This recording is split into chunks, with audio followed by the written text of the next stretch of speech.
नमस्कार दोस्तों, आपका स्वागत है अपने YouTube चैनल PFP में। आज हम बात करने वाले हैं कॉनकॉर के बारे में। स्टॉक में हमें लगातार गिरावट देखने को मिल रही है, लेकिन जो बिजनेस ये करता है लॉजिस्टिक्स में इसकी अच्छी पकड़ दिखाई देती है। तो क्या ये अपॉर्चुनिटी है जहां पर हमें बाइंग करनी चाहिए या नहीं, उसके बारे में हम बात करने वाले हैं। लेकिन उससे पहले अगर आपने चैनल को सब्सक्राइब नहीं किया है तो प्लीज़ सब्सक्राइब कीजिए और रेगुलर अपडेट्स पाने के लिए नोटिफिकेशन बेल को प्रेस कीजिए। साथ ही साथ टेलीग्राम चैनल को भी ज्वाइन कीजिए, जिसकी लिंक डिस्क्रिप्शन बॉक्स में दी गई है।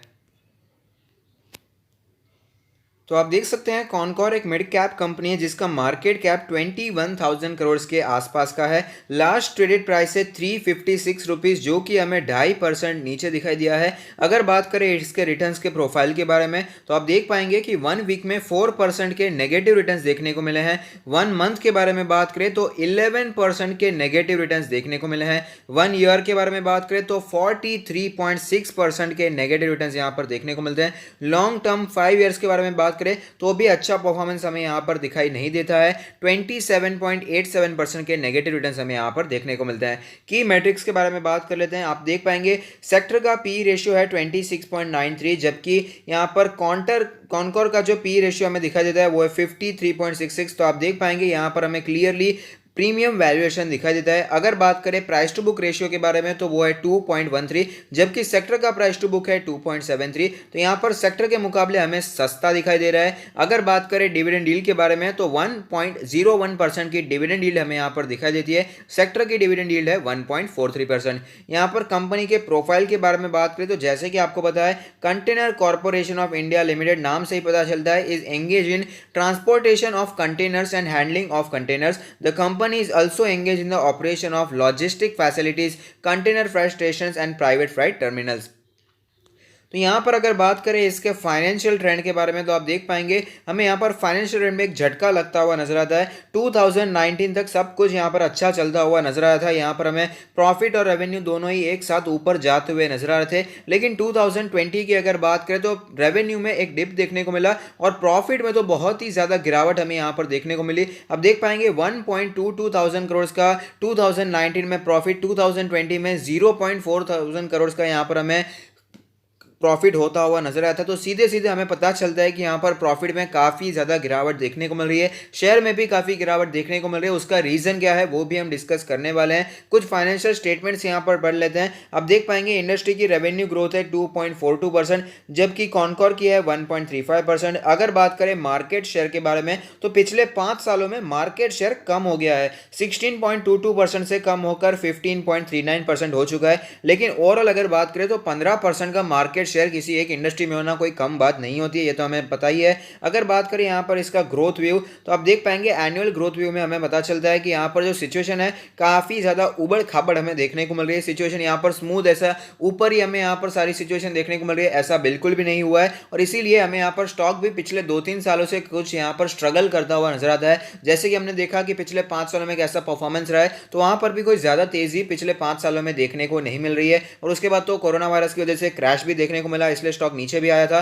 और आप देख पाएंगे यहाँ पर 2020 का जो फाइनेंशियल ईयर रहा है उसमें तो काफ़ी ज़्यादा गिरावट हमें यहाँ पर देखने को मिल रही है। रेवेन्यू भले ही इतना ज़्यादा नहीं गया है, लेकिन यहाँ पर नेट इनकम तो काफ़ी ज़्यादा नीचे जाता हुआ नजर आया है, जो कि बिल्कुल भी अच्छी बात नहीं है। शेयर होल्डिंग पैटर्न के बारे में बात कर लेते हैं। तो आप देख पाएंगे टोटल प्रमोटर होल्डिंग है 54.79%, जिसमें से कुछ भी प्लेज नहीं है, तो ये तो एक अच्छी बात हो गई। म्यूचुअल फंड के पास है 8.77% की होल्डिंग, डीआईआईस के पास है 14.2% की होल्डिंग, एफआईआईस के पास है 26.65% की होल्डिंग। अगर बात करें यहाँ पर अदर पार्टीज यानी हमारे आप जैसे लोगों के बारे में तो 4.34% की सिर्फ होल्डिंग हमें यहाँ पर दिखाई देते हैं। तो इससे हमें पता चलता है कि रिटेल पार्टिसिपेंट्स काफ़ी ज़्यादा यहाँ पर कम होते हुए नजर आए हैं। शेयर में गिरावट देखने को मिल रही है। और जैसे कि आपको पता है जब शेयर में हमें यहाँ पर कंसोलिडेशन चलता हुआ नजर आता है, शेयर ज़्यादा ऊपर नहीं जाता है, तो वहाँ पर रिटेल इन्वेस्टर अगर कंटल जाते हैं। अगर 2-3 सालों तक अगर यहाँ पर शेयर ने अच्छे हमें यहाँ पर रिटर्न्स बनाकर नहीं दिए, तो जैसे कि आपको पता है रिटेल इन्वेस्टर में जनरली पेशेंस यहाँ पर हमें कम देखने को मिल रहा है। और यहाँ पर अदर पार्टीज यानी हमारे आप जैसे लोगों के पास भी इसकी होल्डिंग हमें कम दिखाई देती है। कुछ रेशियो से चीज़ें जानना भी बहुत ज़्यादा ज़रूरी है। तो आप देख पाएंगे ऑपरेटिंग मार्जिन का परसेंटेज है 21.45%, जो कि हमें 23.79 दिखाई दिया था। नेट प्रॉफिट मार्जिन के बारे में बात करें तो वो है 5.6%, जो कि हमें 16.8% से सीधा 5.6% हो चुका है। तो आप देख पाएंगे काफ़ी ज़्यादा गिरावट ऑपरेटिंग और नेट प्रॉफिट मार्जिन में हमें यहाँ पर देखने को मिल रही है। नेट प्रॉफिट मार्जिन में जो हमें गिरावट देखने को मिल रही है उसके पीछे एक और रीज़न भी है, जो कि मैं आपको आगे बताने वाला हूँ। अगर बात करें रिटर्न रेशियोज के बारे में तो आप देख पाएंगे यहाँ पर आरओई, आरओसी और साथ ही साथ आरओए यानी कि रिटर्न ऑन एसेट्स तीनों ही यहाँ पर पिछले साल के कंपैरिजन में नीचे जाते हुए नजर आ रहे हैं। अगर बात करें लिक्विडिटी रेशियोज के बारे में तो करंट रेशियो है 2.49, जो कि हमें पिछले साल से बढ़ता हुआ नजर आता है। तो ओवरऑल कोई यहाँ पर प्रॉब्लम वाली बात नहीं है। यहाँ पर करंट रेशियो ऊपर बहुत होता है, उसका मतलब है कि यहाँ पर कंपनी वेल कैपिटलाइज्ड है। अगर शॉर्ट टर्म में कोई यहाँ पर खर्चा आ जाता है तो यहाँ पर कंपनी को बाहर से लोन नहीं लेना पड़ेगा और अपने कैश रिजर्व जो भी होंगे उससे ही वो अपना काम का चला पाएगी। तो ये एक ओवरऑल अच्छी बात है। क्विक रेशियो 2.47 है, जो कि 2.32 हमें यहाँ पर दिखाई दिया था। अगर बात करें डेट टू इक्विटी रेशियो के बारे में तो 0.01 है, जो कि पहले भी कुछ ज़्यादा नहीं था, 0.07 ही था। तो यहाँ पर गिरावट देखने को मिली, ये बहुत ही अच्छी बात है। डेट जितना ज़्यादा कम हो उतना ही अच्छा रहता है। तो ये हमें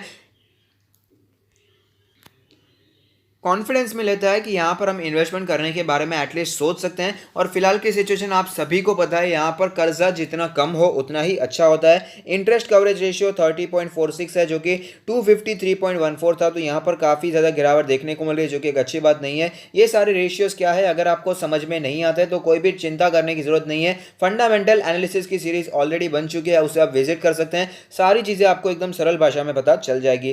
टर्नओवर रेशियोज के बारे में बात करें तो एसेट टर्नओवर रेशियो है 55.46, जो कि 54.34 से बढ़ता हुआ नजर आता है, अच्छी बात है। इन्वेंट्री टर्नओवर रेशियो भी हमें यहाँ पर 249.03 दिखाई देता है, जो कि 294.25 था। तो यहाँ पर गिरावट देखने को मिल रही है, जो कि एक्चुअली अच्छी बात नहीं है। लेकिन ओवरऑल अगर 250 का जो नंबर यहाँ पर दिखाई देता है, 249 का नंबर, ये भी बुरा नंबर नहीं है, काफी ज्यादा एक्सीलेंट नंबर हमें यहाँ पर दिखाई देता है।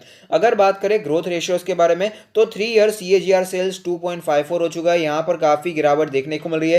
3 ईयर CAGR नेट प्रॉफिट तो माइनस में चला गया है, -40 के आसपास का हमें यहाँ पर 3 ईयर CAGR नेट प्रॉफिट देखने को मिल रहा है, जो कि +19 के आसपास का था। तो आप समझ सकते हैं काफी ज्यादा गिरावट हमें यहाँ पर देखने को मिल रही है। उसका एक मेन रीजन है जिसकी वजह से हमें यहाँ पर शेयर में काफी वीकनेस देखने को मिल रही है, वो हम चर्चा करने वाले हैं चार्ट्स पर। अगर बात करें यहाँ पर डिविडेंड के बारे में तो कंपनी कंसिस्टेंटली डिविडेंड देती आ रही है, उस पर कोई भी शक नहीं है। आप देख पाएंगे कंसिस्टेंटली कंपनी ने डिविडेंड दिया है, जो कि एक अच्छी बात भी है। यहाँ पर कंपनी पर एक बहुत ही बड़ा यहाँ पर हमें खतरा आता हुआ नजर आता है, उसके बावजूद सितंबर में भी कंपनी ने डिविडेंड दिया है, बहुत ही अच्छी बात है।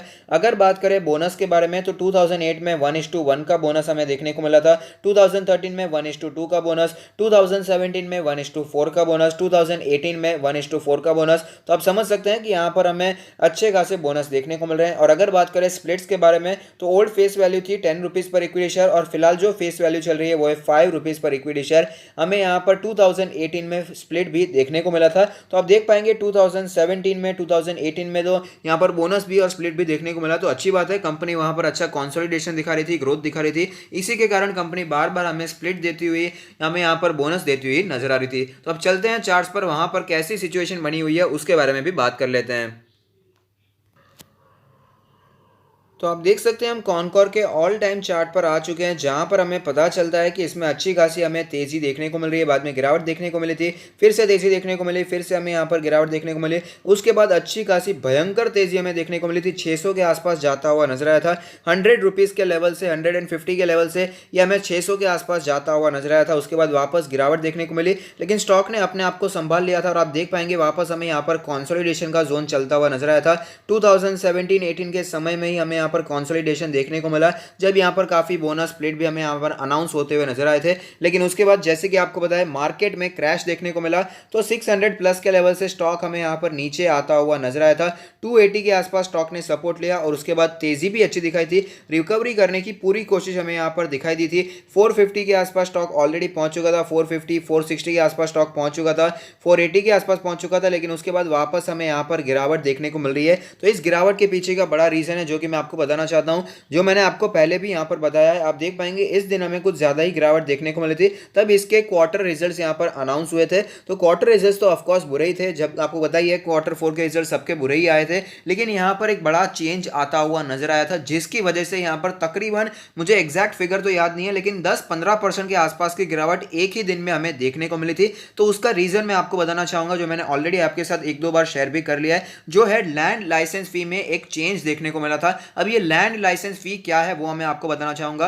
कॉनकॉर कामकाज करती है कंटेनर्स को हैंडलिंग करना, कंटेनर्स को संभालना, और इसको संभालने के लिए उसे लैंड की जरूरत होती है। तो ये जो लैंड होती है वो रेलवेज की लैंड है, और जैसे कि आपको बताया कॉनकॉर भी एक पीएसयू स्टॉक है, और रेलवेज भी ऑफकोर्स हमें यहाँ पर गवर्नमेंट का ही दिखाई देती है। तो यहाँ पर उसका फीस होती है जो कॉनकॉर पे करती थी। तो पहले इस प्रकार से यहाँ पर जो फीस का जो हमें यहाँ पर अमाउंट दिखा देता था वो ऐसा था कि जितना भी वो हैंडलिंग करती है यहाँ पर कंटेनर्स का, तो ओवरऑल जितना वो कामकाज करती थी उसी के हिसाब से जो परसेंटेज फिक्स था उसके हिसाब से उसे सिर्फ और सिर्फ यहाँ पर फीस पे करनी पड़ती थी। लेकिन लैंड लाइसेंस फी में यहाँ पर चेंज देखने को मिला है, और वो चेंज ये है कि आप जितना भी कामकाज करो, कम करो ज्यादा करो, एक ही कंटेनर रख दो, लेकिन अगर आपने लैंड यूज किए तो जितनी भी वो लैंड है उसके हिसाब से आपको पे करना होगा, उस लैंड की जो साइज है उसके हिसाब से यहाँ पर पेमेंट करना होगा। तो ये ऑफकोर्स कॉनकॉर के लिए अच्छी बात नहीं है। यहाँ पर वैसे भी कंटेनर्स हमें यहाँ पर मूव होते हुए कम नजर आ रहे थे, इंपोर्ट एक्सपोर्ट यहाँ पर वैसे भी लॉकडाउन के समय में तो सब कुछ कारोबार बहुत ही बंद होता हुआ नजर आया था। तो ऐसी सिचुएशन में वैसे भी कॉनकॉर का कामकाज नहीं चल रहा था, और अगर ऐसे में कोई यहाँ पर कह देता है कि अगर आप काम करो ना करो, अगर आप हमारा लैंड यूज कर रहे हो तो आपको यहाँ पर ज्यादा, आपको जो फिक्स पेमेंट है वो करना ही होगा। तो ऑफकोर्स गिरावट तो देखने को मिलनी थी, और यहाँ पर अच्छी खासी गिरावट देखने को भी मिली। और मैंने आपको ये रेकमेंड भी किया था कि ये जो रीजन था जेन्युइन रीजन था जिसकी वजह से हमें गिरावट देखने को मिल रही है। ऐसा नहीं है कि कोई यहाँ पर सिर्फ ऑपरेटर मूड हो चुका है, ऐसा नहीं है, यहाँ पर जेन्युइन रीजन देखने को मिला जिसकी वजह से इसके लॉन्ग टर्म भी इंपैक्ट पड़ सकता है। इसका जो फ्यूचर है उसमें कंपेयर एटलीस्ट यहाँ पर जो शॉर्ट टर्म फ्यूचर है, कम से कम एक साल के लिए इसे थोड़ी सी दिक्कत फेस करनी पड़ सकती है। जैसे कि आपको पता है लॉकडाउन की वजह से, कोरोना वायरस की वजह से काफ़ी सिचुएशन गंभीर होती हुई नजर आई थी। लॉकडाउन कब यहाँ पर टोटली खत्म होगा ये कोई बता नहीं पा रहा था। तो ऐसी सिचुएशन में मैंने आपको राय दी थी कि यहाँ पर कुछ भी हो सकता है, तो यहाँ पर थोड़ा सा वेट करना ही बेहतर होता। हालांकि उसके बाद ऑफकोर्स इतना ज़्यादा स्टॉक नीचे आता हुआ नजर आया था, थोड़ा सा टेक्निकल बाउंस बैक हमें देखने को मिला, लेकिन आप देख पाएंगे वापस स्टॉक हमें उससे भी नीचे के लेवल पर आता हुआ नजर आ रहा है। हमें पहले वो 360 के आसपास नजर आता है, फिलहाल वो 350 के भी आसपास आता हुआ नजर आता है। तो यहाँ पर वापस गिरावट देखने को मिल रही है। तो क्या ये अपॉर्चुनिटी है बाइंग करने के लिए? जैसे कि हमने देखा स्टॉक ओवरऑल अच्छा है, और एट लास्ट इसमें प्राइवेटाइजेशन होने वाला है, ये भी आपको बताइए होगा। स्टॉक में अगर प्राइवेटाइजेशन होता है तो यहाँ पर भारी तेजी, भयंकर तेजी हमें देखने को मिल सकती है, लेकिन समय जरूर लग सकता है। यहाँ पर आपको 2 साल, 1-2 साल के लिए वेट करना पड़ सकता है। अभी कब यहाँ पर गवर्नमेंट इसमें प्राइवेटाइजेशन को लेकर ज्यादा यहाँ पर हावी होगी ये तो मैं बता नहीं सकता, लेकिन प्राइवेटाइजेशन होने वाला है ये सभी को पता है। तो यहाँ पर उसके कारण बहुत ही तेजी हमें देखने को मिल सकती है, और ओवरऑल कंपनी भी अच्छी है, कंपनी बुरी है ऐसा भी नहीं है। तो यहाँ पर इन्वेस्टमेंट किया जा सकता है। तो जैसे मैंने पहले भी आपको बताया था, अगर आप यहाँ पर इन्वेस्टमेंट करना चाहते हैं तो ये जो लेवल हमें यहाँ पर दिखाई देता है, जब स्टॉक ने पहले भी सपोर्ट लिया था 325 के आसपास का लेवल, जब इसमें भारी गिरावट थी 15% के आसपास की, तब भी मैंने यही लेवल सजेस्ट किया था, और अभी मैं यही लेवल सजेस्ट करूंगा 320 से 330 का जो लेवल है। अगर आप इन्वेस्टमेंट करना चाहते हैं तो यहाँ पर इन्वेस्टमेंट के बारे में सोच सकते हैं। यहाँ पर इन्वेस्टमेंट करने में कोई भी बुराई मुझे दिखाई नहीं देती है, लेकिन जो फिर भी वेट करना चाहते हैं 300 एंड बिलो के लेवल्स पर यहाँ पर वेट कर सकते हैं, और यहाँ पर इन्वेस्टमेंट के बारे में सोच सकते हैं, और बाय एंड डिप्स करने के बारे में सोच सकते हैं। कभी ना कभी प्राइवेटाइजेशन की न्यूज़ जरूर आएगी, और जैसे हमें यहाँ पर गवर्नमेंट के सारे एक्शंस दिखाई दे रहे हैं, यहाँ पर एक हमें यहाँ पर OFS दिखाई दे रहे हैं, और जो भी गवर्नमेंट की कंपनीज है वहाँ पर IPOs आ रहे हैं। तो गवर्नमेंट को पैसों की जरूरत है, तो जल्द से जल्द हमें यहाँ पर प्राइवेटाइजेशन की न्यूज़ भी आ सकती है। और वैसे भी कंपनी बुरी है, ऐसा ही नहीं है कि सिर्फ और सिर्फ प्राइवेटाइजेशन पर हम डिपेंड रह रहे हैं, ऐसा भी बिल्कुल नहीं है। कंपनी ओवरऑल अच्छी है। अगर आप यहाँ पर लॉन्ग टर्म के लिए निवेश करते हैं तो भी कोई मुझे खास प्रॉब्लम इसमें दिखाई नहीं दे रही है। तो आप यहाँ पर थोड़ा सा निवेश करने के बारे में सोच सकते हैं, अपने पोर्टफोलियो में इसे ऐड करने के बारे में सोच सकते हैं। और अगर आप अपना पोर्टफोलियो हमसे रिव्यू करवाना चाहते हैं तो उसका लिंक भी हमने डिस्क्रिप्शन बॉक्स में दे दिया है। तो अगर आपको ये वीडियो पसंद आता है तो लाइक कीजिए, शेयर कीजिए, कमेंट कीजिए, सब्सक्राइब कीजिए और मुझे मोटिवेट कीजिए। Thank you. Stay happy, happy investing.